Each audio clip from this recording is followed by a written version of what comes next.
Ceux qui font Monaco sont au micro. Je suis Geneviève Berthy et bienvenue dans le podcast de Monaco Info.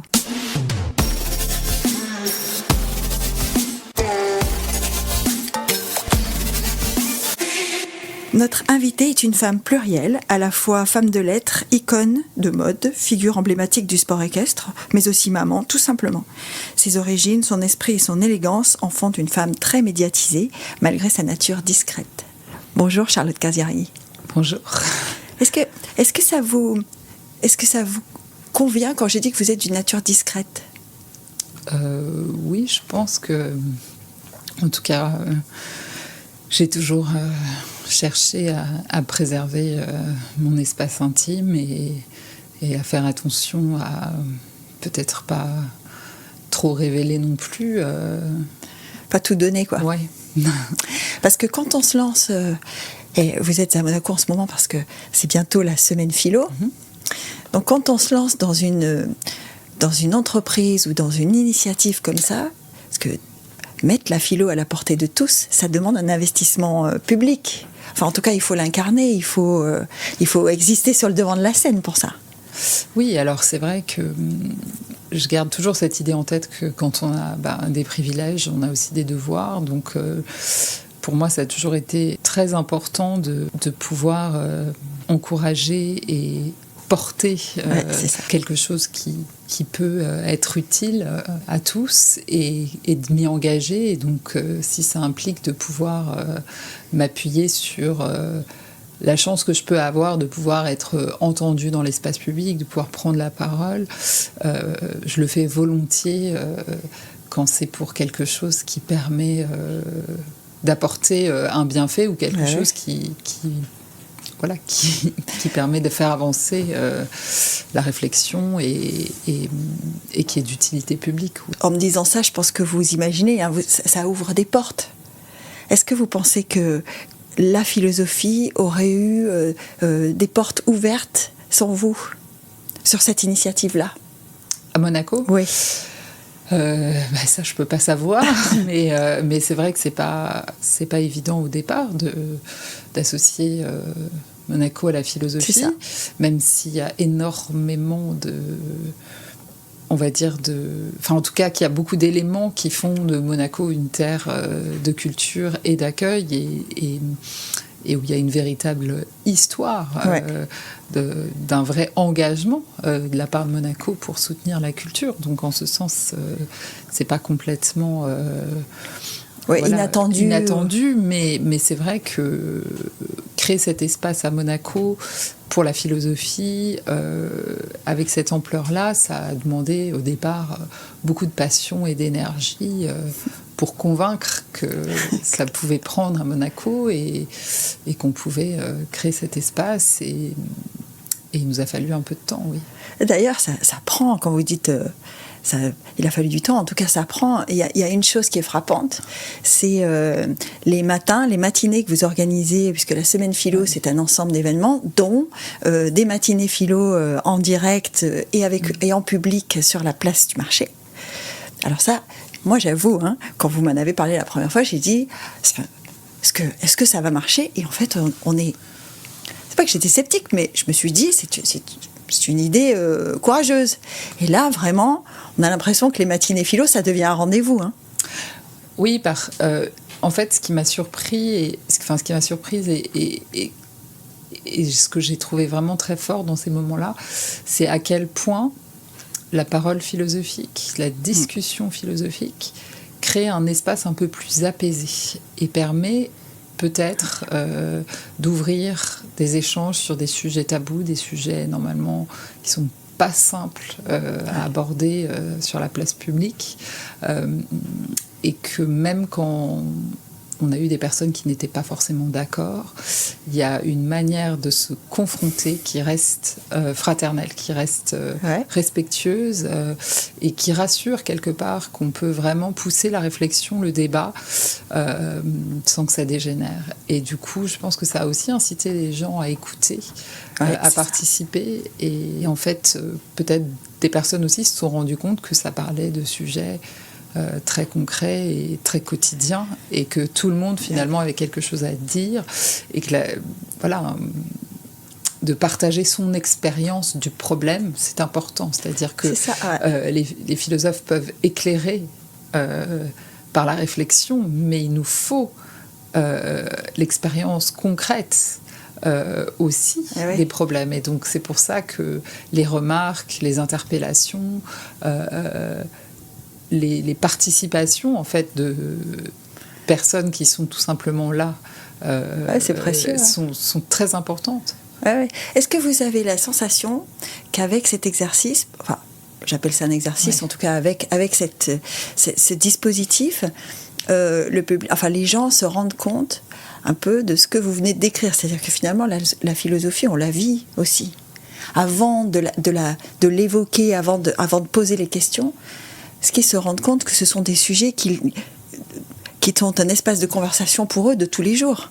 Oui, alors en fait souvent le mot philosophie fait un peu peur, ou en tout cas on s'imagine que c'est des sortes de cathédrales conceptuelles très abstraites et qu'il faut des années d'études pour pouvoir se dire capable de rentrer dans un problème philosophique. Mais bien sûr qu'il y a une grande exigence dans la réflexion philosophique, qu'il y a plusieurs niveaux de complexité, que voilà, il faut aussi l'étudier, il faut l'approfondir, il faut connaître les textes, ça c'est très important, mais elle est tout de suite accessible. C'est-à-dire que, en fait, ce qui constitue le point de départ du questionnement, c'est l'étonnement, c'est le doute, c'est le sentiment d'être perdu, d'être désorienté, en fait, où on se dit quelque chose ne va pas de soi. Et c'est à partir de là qu'on rentre en questionnement philosophique. Après, il faut pouvoir progresser, et pour ça, il faut un peu de méthode, il faut aussi... il faut de l'accompagnement quand même. Voilà, mais c'est pour ça qu'en fait... on peut avoir des intuitions philosophiques, on peut commencer à raisonner, mais il faut qu'elles soient transmises. C'est-à-dire que c'est vraiment une discipline où on a besoin d'une transmission d'un professeur ou de quelqu'un qui, justement, vous guide dans la progression de la réflexion. Et c'est pour ça qu'on a créé les rencontres philosophiques, parce qu'il faut une rencontre. Il faut... Vous dites d'ailleurs que la philosophie, c'est une des rencontres les plus importantes de votre vie.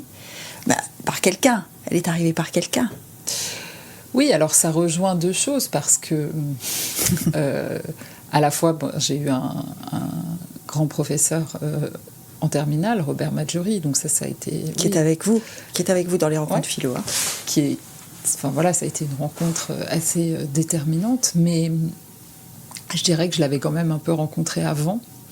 Je pense que j'avais un désir de philosophie assez fort, je me questionnais énormément, et ces textes littéraires qui m'ont amené vers ça, et la rencontre avec certains auteurs, je parle souvent de Baudelaire, qui a été très important. Et j'avais l'impression qu'il me parlait, qu'il y avait une vraie rencontre, parce que on peut aussi dans les livres faire des vraies rencontres. On a vraiment l'impression que l'auteur ou le philosophe vous parle. En tout cas, partage quelque chose. Partage quelque chose avec ça. vous. Ouais. Non, mais quand j'ai une rencontre, c'est quelque chose qui vient toucher la sensibilité, où on sent que... Voilà, et c'est quand je dis que le philosophe vous parle, bien sûr qu'il ne me parle pas, mais, non, je comprends. Mais c'est une manière d'être habité par une voix qui, quelque part, vous accompagne, où la solitude, tout à coup, devient plus supportable, parce qu'elle est peuplée. Oui, vous parlez de solitude. Et en vous écoutant sur le questionnement, je me disais, c'est vrai, quand on grandit... Alors, après, à l'âge adulte, on le vit peut-être différemment, hein, mais quand on grandit et on passe ces périodes qu'on sait un peu délicates, on a toujours des moments où on se sent extrêmement seul. Et où on se pose des questions, et c'est vrai qu'on a du mal à trouver des interlocuteurs pour ça. Mais il y a une différence entre le philosophe et le psychologue, quand même. Hein. Ou le psychiatre, on n'est pas dans la même... Oui, mais après... oui, c'est absolument pas les mêmes... le même type d'échange ou de rencontre. Mais moi, vraiment, il y a des textes littéraires et des textes philosophiques qui ont été vraiment comme des pharmacones, quoi. Vraiment comme des textes qui m'ont tellement bouleversée, qui m'ont donné le sentiment d'être entendue, d'être comprise, où je me sentais plus seule dans ce questionnement et qui m'ont donné des ressources. Alors, je ne dis pas que ça ne remplace absolument pas, c'est pas une forme de thérapie du tout, mais je pense que la culture répare, et en l'occurrence, moi je suis très sensible au texte. Ça a été pour moi une forme de réparation face à peut-être des doutes qui étaient très importants, et en fait tout à coup de trouver un espace où ces doutes pouvaient exister, un espace de conversation en fait. Ouais. Parce que je pense qu'on rentre en conversation avec les livres, avec ceux qui les écrivent, même s'ils sont morts. Enfin, moi, quand j'ai découvert ça, je me dis, ce poète qui existait il y a 2 siècles, il me parle là, maintenant. C'est ça. Et c'est quelque chose qui est assez... ça semble assez banal, mais c'est très puissant, en fait, cette idée que banal, je sais pas, mais... Ça traverse le temps, et ça, quand on en fait l'expérience... Et puis aussi de se dire qu'il y a plusieurs siècles, on traversait aussi les mêmes questionnements. La nature humaine est perpétuelle. Du coup, ça nous sort un petit peu de l'hyper-focalisation sur soi, sur son psychisme, sur ses propres mécanismes.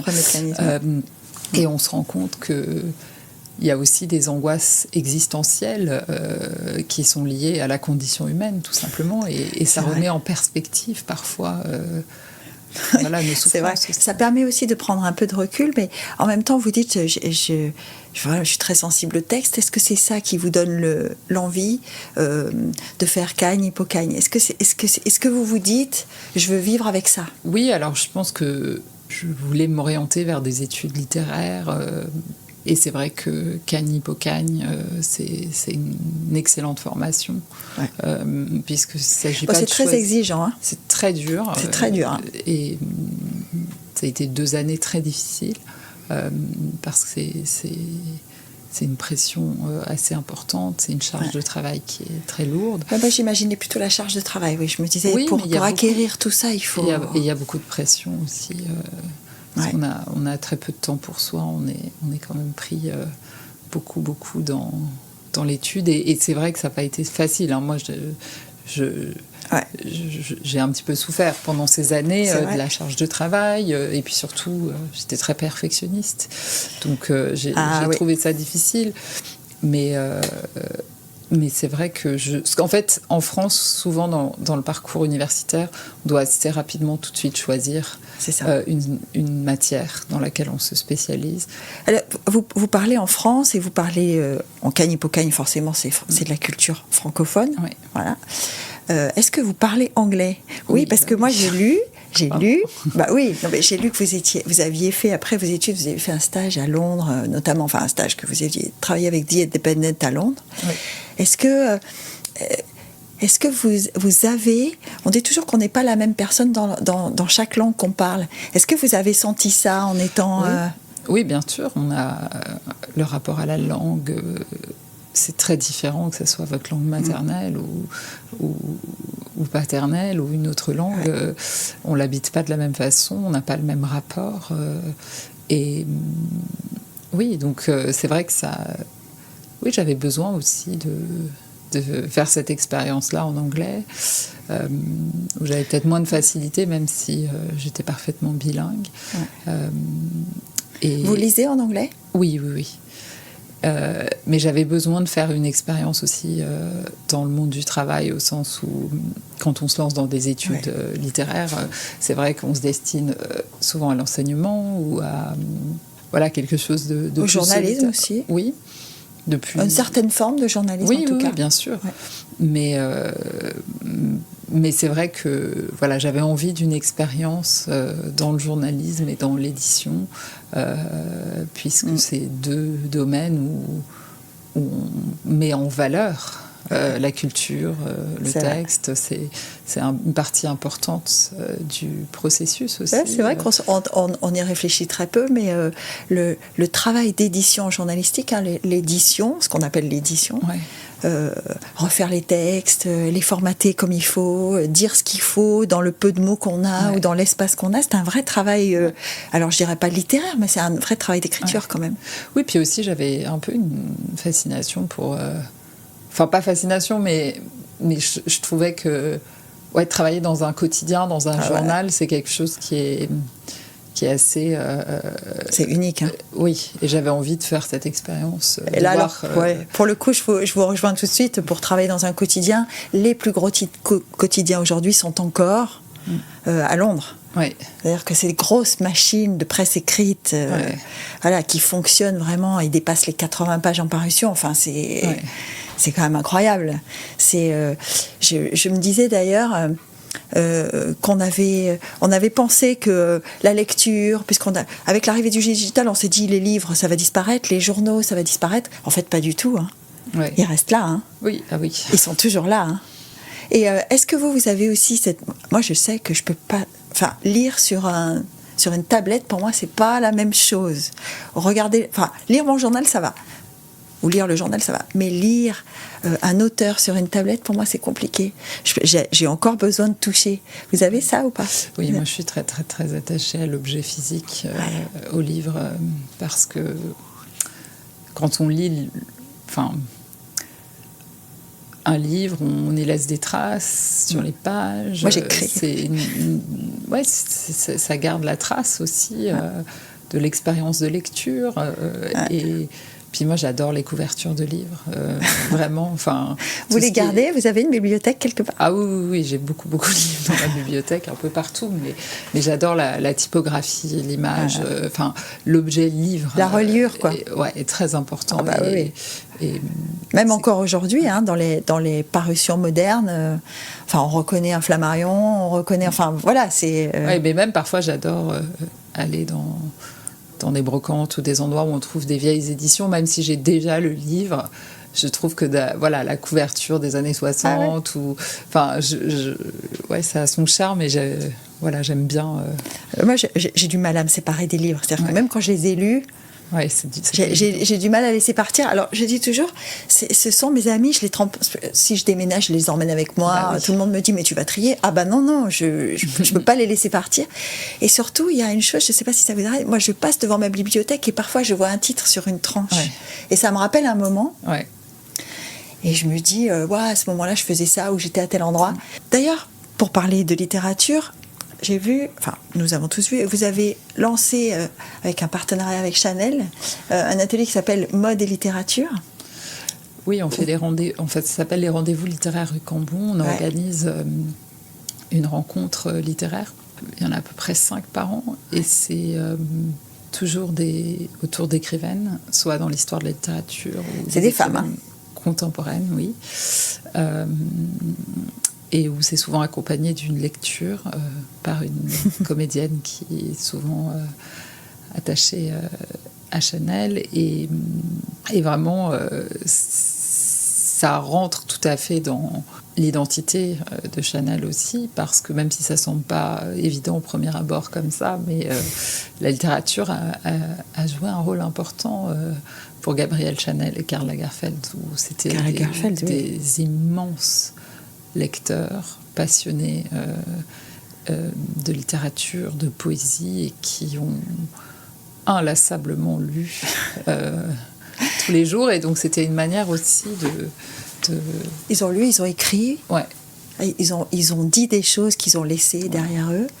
Hein, Gabrielle Chanel, c'était une femme de citation, en tout cas, qui avait cette façon de définir son action, ou en tout cas d'expliquer son positionnement avec des phrases qui sont restées assez célèbres. Bon, c'était le cas de Karl Lagerfeld aussi. Est-ce que vous diriez que ces rencontres, est-ce que vous diriez qu'elles sont un peu l'alliance de tous les univers qui sont votre appétence ? Parce que la mode est quand même aussi un univers dans lequel vous vous épanouissez. Oui, bien sûr. Après, je ne me considère pas comme une modeuse ou quelqu'un qui est obsédé par les codes de la mode. Après, c'est vrai que j'ai j'ai eu la chance pas de connaître des créateurs. J'ai la passion du détail, du vêtement. Vous êtes perfectionniste aussi dans le choix du vêtement. Oui. Et c'est vrai que je trouve ça un plaisir immense que de pouvoir se transformer. Et le vêtement permet ce jeu aussi de dévoilement, ou pas d'ailleurs. Ou pas. Et donc c'est vrai que c'est quelque chose qui fait partie de moi aussi. Après, pour moi, ça a surtout été le fait de me dire qu'aujourd'hui, la mode a un pouvoir de communication, de diffusion qui est extrêmement important, d'impact, et que c'était bien qu'elle puisse se mettre un petit peu au service de la littérature et de mettre en avant la création littéraire. Oui, bien sûr, ça ouvre des portes aussi, des espaces de conversation avec des cibles, en tout cas des communautés qu'on touche peut-être pas forcément directement. Exactement, et puis surtout, après, il y a un point important qui est la question de l'émancipation féminine. Gabrielle Chanel a quand même joué un rôle considérable dans l'émancipation des femmes par le vêtement, et l'écriture est aussi un moyen. Et son style de vie, hein. Oui. Elle a adopté un style de vie d'une femme libre. Mais elle, c'est vrai qu'en découvrant la littérature jeune dans un grenier où elle lisait des feuilletons, elle s'est mise à rêver une autre vie, et le pouvoir de la fiction, de l'imagination, et dans un livre. C'est encore plus fort presque, parce que le lecteur doit créer ses propres images, a une liberté dans l'imagination qu'on n'a pas forcément au cinéma, qu'on n'a pas forcément dans les arts plus visuels, où là il y a un travail de l'imaginaire que la littérature encourage énormément et développe cette capacité à s'abstraire aussi de sa propre vie pour imaginer d'autres vies que la sienne. Et je pense que pour beaucoup de femmes qui n'avaient pas forcément accès à des possibilités d'émancipation, la littérature et les lectures qu'elles ont pu faire, on pense à l'impact que le deuxième sexe de Simone de Beauvoir, par exemple, a eu, ou certains romans aussi. Je pense à George Sand. Ont permis d'insuffler des idées de liberté. Et donc, l'idée que Chanel puisse peut-être être un vecteur de transmission, peut-être dans d'autres cultures, d'autres pays, vu que c'est une marque qui est quand même présente sur le... Dans le monde entier. Et avec quel positionnement d'ailleurs, et que tout le monde ne peut pas forcément s'acheter une veste Chanel, mais peut accéder à un contenu qui est porté par Chanel. Je pense que cette élégance, ce style, il va avec une certaine idée de liberté, et qu'on retrouve aussi dans les livres. Tout s'est emboîté parfaitement là parce qu'on dit toujours les bonnes idées, c'est celles qui arrivent à être rendues possibles spontanément. Et donc on a parlé des rencontres philo, elles ont été rendues possibles. Ce partenariat avec Chanel, il a été rendu possible. Il y a autre chose qui a été rendu possible qui moi m'a fasciné, qui m'a beaucoup interpellée, c'est votre envie d'aller au contact des plus jeunes. C'est-à-dire que vous avez voulu aller porter la philosophie, ou en tout cas éveiller le sens de la philosophie aux plus jeunes dans les écoles. Oui, parce que c'est un moment très propice de questionnement, d'ouverture. Il y a tout un tas de raisons. Je pense qu'aujourd'hui, c'est d'autant plus important de donner accès aux plus jeunes au questionnement philosophique. Ils sont beaucoup plus exposés à de l'information, à de la désinformation. Donc il y a un besoin de pouvoir clarifier ses pensées, de pouvoir s'autonomiser aussi par la réflexion. Donc ça, c'est quelque chose qui est peut-être plus important aujourd'hui. On le voit sur des grands sujets comme le harcèlement, le changement climatique, énormément de sujets qui touchent particulièrement les jeunes. Si on ne peut pas penser ces problèmes-là, si on ne peut pas essayer de débattre, de réfléchir, on ne va pas donner des idées toutes faites.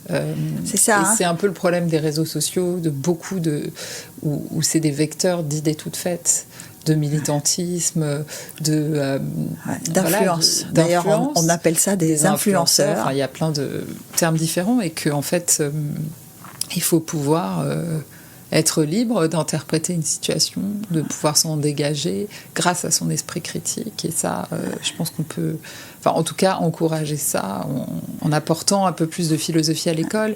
Mais après, c'est un engagement aussi, on va dire, à la fois sur le terrain de l'hôpital, de l'école. Là, vous terminez un cycle aussi. Oui, à l'hôpital. Et c'est vrai que la question du soin et de l'éducation, c'est des questions centrales aujourd'hui.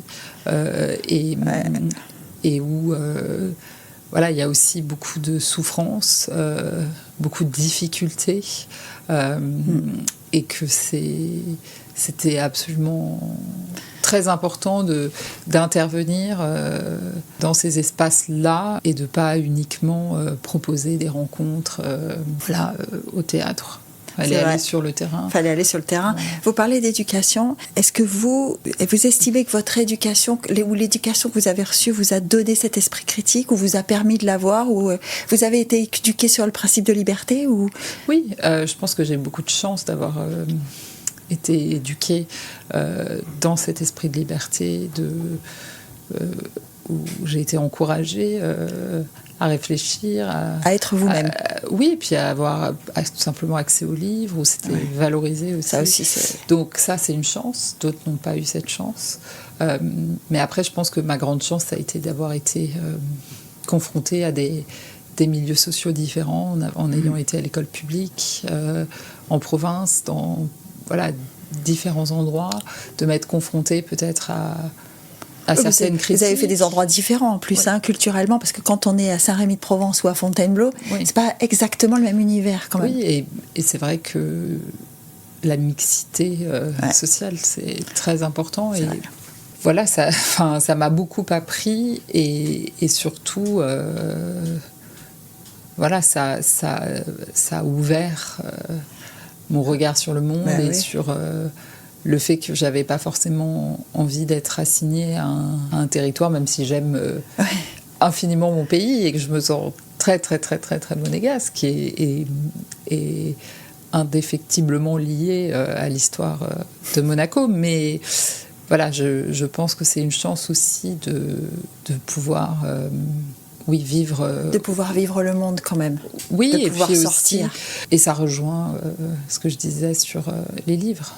D'autres vies que la sienne. C'est-à-dire, il ne faut pas se raisonner en fonction de ces paradigmes sociaux, de ces privilèges. Il y a tellement... c'est s'ouvrir à la multiplicité et on ne peut pas s'enfermer dans certains déterminismes, après on tombe dans le préjugé, dans les idées reçues, dans quelque chose qui vous enferme sur ce que vous connaissez. C'était peut-être un peu ça aussi, parce que quand on est comme vous, dans une famille extrêmement médiatisée, qui a une image, qui a un nom, etc., est-ce qu'on n'est pas aussi exposé à des préjugés de la part des gens qui nous regardent? Après, je pense que c'est tous les êtres... on est tous exposés à des préjugés, on est tous déterminés par sa famille, on est tous déterminés par ceux qui nous ont précédés, par des données biologiques. Je veux dire, il y a tellement de déterminisme qui pèse au départ, et ça, je pense qu'on peut tous le vivre et se sentir enfermé dans une image, mais peut-être ce qui est plus lourd et ce qui est peut-être moins agréable, c'est la médiatisation de la vie intime, où ça, je pense que c'est quelque chose que je trouve pas très justifiable, parce que ça a des vrais impacts sur la vie personnelle des gens. Alors sans doute que ça satisfait de la curiosité, des choses, mais ça a des vrais impacts. C'est pas rien, le fait de se sentir suivi, observé. Ce qui regarde la vie privée de quelqu'un, ça regarde sa vie privée. Ça ne devrait pas être exposé. Et ça, je dois dire que c'est pas quelque chose de facile ou d'agréable. C'est pas la partie que vous préférez, disons. Non, et puis surtout, ça va à l'encontre de certaines libertés fondamentales, où on a le droit d'avoir un espace protégé. On a le droit de faire ses choix, on a le droit de... Voilà, et que ça ne regarde pas les autres, et ça, voilà, c'est quelque chose qui se justifie pas. Oui, on peut comprendre que les gens sont curieux, mais c'est pas, voilà, c'est quelque chose que je trouve... si je pouvais m'en passer. Est-ce que vous le sépareriez de l'image publique ? C'est-à-dire que là, on parle d'intrusion dans un espace privé, ou en tout cas dans des choix privés, mais quand on devient une égérie comme vous l'avez été, alors Gucci d'abord, Chanel maintenant, on a quand même son visage, son apparence qui est exposée beaucoup. Est-ce que ça c'est différent de ce que vous décrivez, hein ? Oui, c'est très différent parce que voilà, c'est quelque chose tout comme quand vous faites du cinéma, voilà, c'est le métier, ça. Oui, où on peut être exposé. Physiquement, voilà, votre incarner apparence, quelque chose. votre look, mais ça, c'est pas du tout sur le même plan, en fait. Ça, c'est assumable. C'est pas parce qu'on a une vie publique qu'on n'a pas le droit à une vie privée. Enfin, ça, c'est complètement... voilà, c'est bon. La question que je vous posais, c'est que c'est le fait d'être en photo partout, c'est pas ça qui vous gêne le plus. C'est la photo qui... Bah non, mais en fait, il y a quelque chose de très différent où vous êtes pris en photo à un événement officiel ou à quelque chose dans lequel vous vous engagez, où vous le savez, c'est comme ça. C'est pas du tout la même chose que si vous êtes pris en photo pendant vos vacances ou à un moment qui est intime. C'est comme, je vous retourne la question, est-ce que vous aimeriez, quand vous êtes en vacances, vous dire que vous êtes susceptible d'être observé à tout moment par quelqu'un et que donc chaque truc que vous faites, voilà. Non, la réponse est non, c'est voilà, sûr. Personne. Et d'ailleurs, quand on n'est pas sous cette exposition-là, on a du mal à s'imaginer, pouvoir contrôler ça, ou en tout cas le supporter en disant si je suis pas bien assise, si je me penche, j'ai du chocolat. C'est pas du tout la même chose que si oui, c'est pas pareil que si c'est... c'est pas du tout la même chose. Là, vous disiez que vous vous sentiez très monégasque et que vous étiez très, très attaché à Monaco. Est-ce que le fait de l'avoir quitté, puis revenu, puis quitté... Oui, mais on peut être extrêmement attaché, se sentir très libre aussi. C'est-à-dire que je me sens très attachée à plein de choses qui m'ont été transmises. Je m'engage pleinement dans les rencontres philosophiques et pour apporter quelque chose à Monaco. Oui, d'ailleurs, le nom, c'est les rencontres philo de Monaco. Mais après, je me sens très libre aussi de partir et de revenir et d'explorer autre chose. Enfin, je veux dire, c'est pas... c'est votre camp de base, c'est pas votre... Non, et puis le monde est vaste et j'ai besoin de... Voilà, j'ai cette soif de liberté aussi et de pas être assignée à résidence, on va dire. Et alors, qu'est-ce qu'on peut vous souhaiter maintenant ? Alors, peut-être le plein succès des rencontres philo, mais qu'est-ce qu'on peut vous souhaiter ? Si j'avais une baguette magique, là, et je vous disais, Charlotte, donnez-moi un souhait. Oh là là, je sais pas, c'est trop difficile. J'ai du mal à souhaiter quelque chose comme ça. Mais donc, s'il y a un souhait, c'est que la semaine de la philo se passe le mieux possible, que les gens la soient... Continuent d'aimer, alors. Oui, et soient fidèles aux rencontres, parce qu'on a tissé quand même des liens, on a un public qui nous suit, et que ça continue. Voilà. Eh bien, écoutez, ça sera le mot de la fin. Merci beaucoup, en tout cas. Merci d'avoir été avec nous.